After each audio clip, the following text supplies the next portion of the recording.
What's up guys, welcome back to another YouTube video. It's your boy Obadiah TV, and today I will be giving some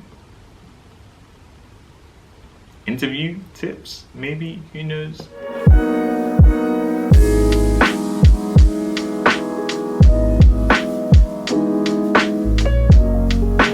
How to basically ace your interview and to get the job. So we start off by you doing research into the company, you doing research into what it is that you're going to end up getting into when you work for the people that you've applied for, and what they can offer you and what you are going to gain from if you are successful to get that job offer and to accept it and to work for them. Your research into the whole industry in general, so not just about that specific firm or company, but the industry, whether it's architecture, accounting, business management, things like that. And this is all for preparation when you are then in the interview and when they ask you specific questions that might come up, and we will get into the example questions in just a moment. But another thing in terms of preparation is, when you do prepare and when you're about to sit down to do the interview, make sure that you are engaging with the camera. So keep eye contact with the camera most of the time, if not all the time. If you have notes, try not to read off your notes as much as possible. Try and make it as authentic and real as possible.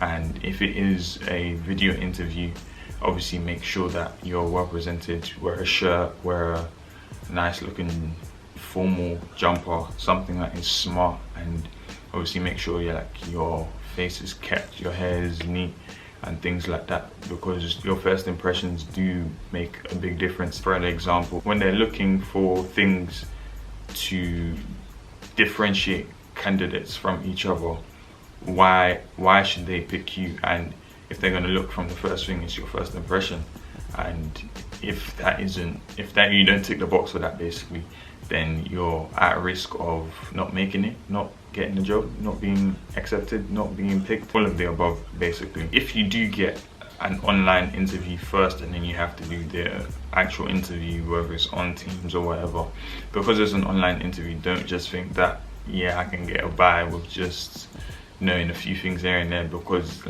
if you think you can just scrape by with not preparing and stuff, that will come across in the video that you are recording.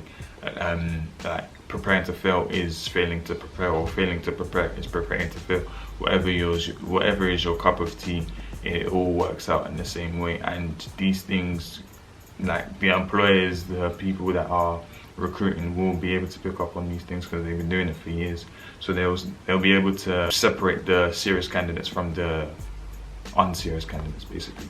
So I'm going to give a few interview questions, examples that typically come up in the interview process when you are, whether it's online interview or the face-to-face interview, whatever it might be.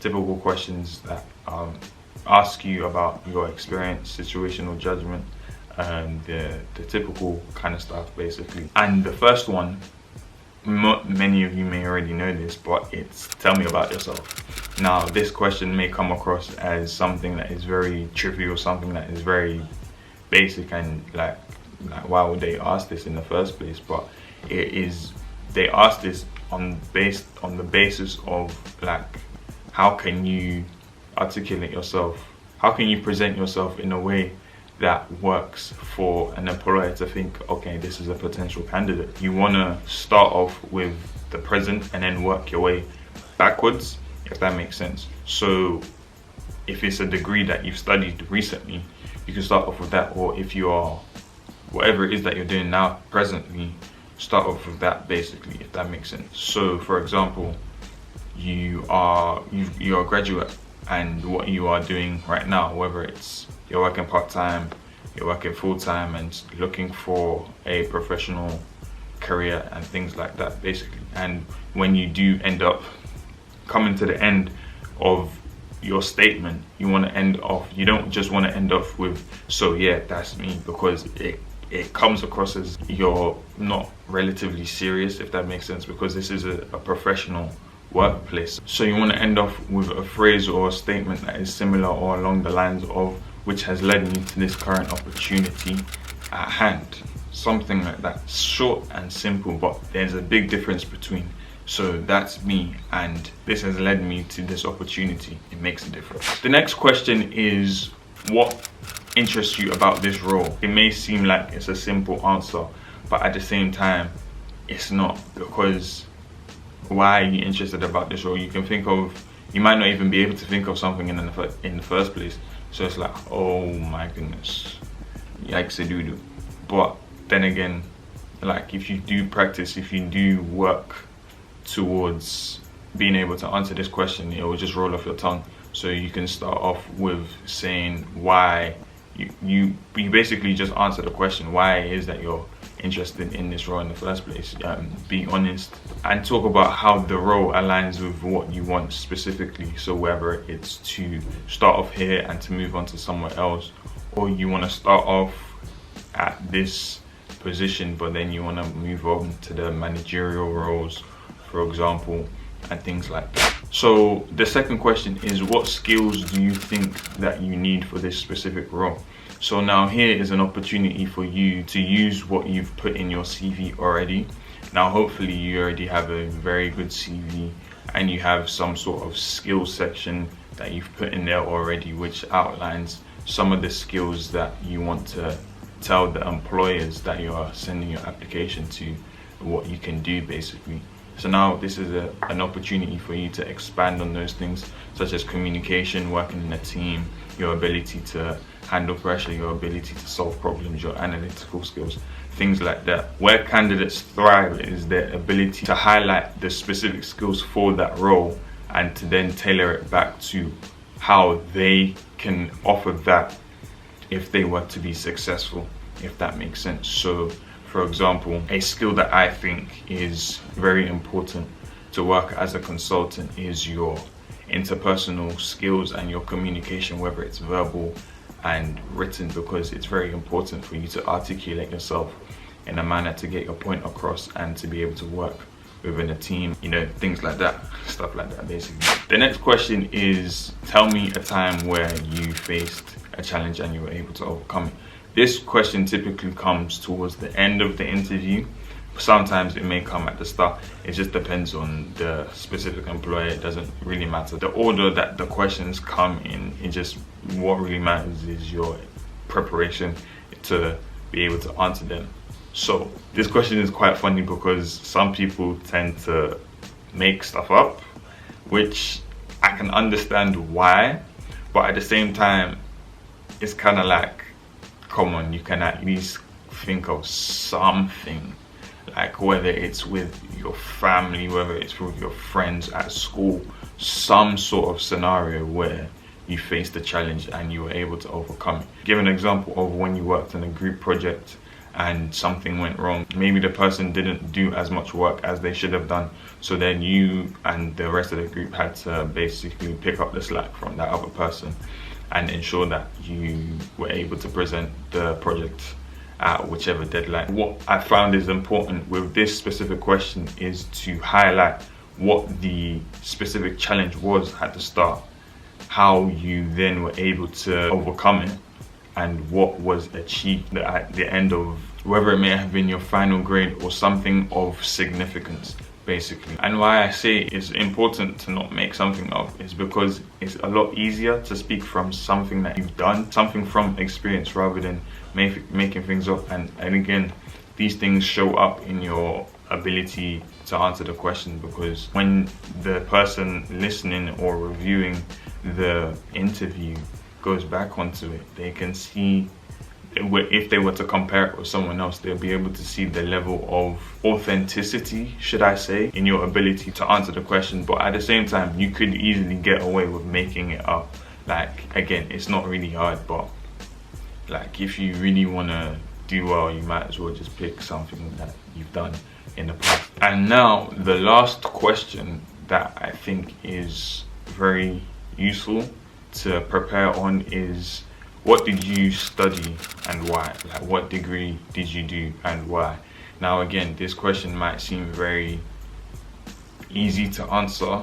It might seem very straightforward, but at the same time, it's one of those questions where it might be easy, but you can easily trip up when you answer it. And what I mean by that is that you can easily say you studied business management, for example. Why you study that is because you wanted to manage businesses. If you were to answer the question that way, an employer would definitely strike you out. That they wouldn't even think twice, because one, where there was no form of explanation, you didn't build upon the point, you weren't able to structure it in a well-formed manner. And what is really important is answering these questions at length. So a typical good answer is when you answer the question between a time frame of 1.5 minutes to 3 or 2 minutes. Try to keep it to 2 minutes, because 3 minutes for one question is quite a long time.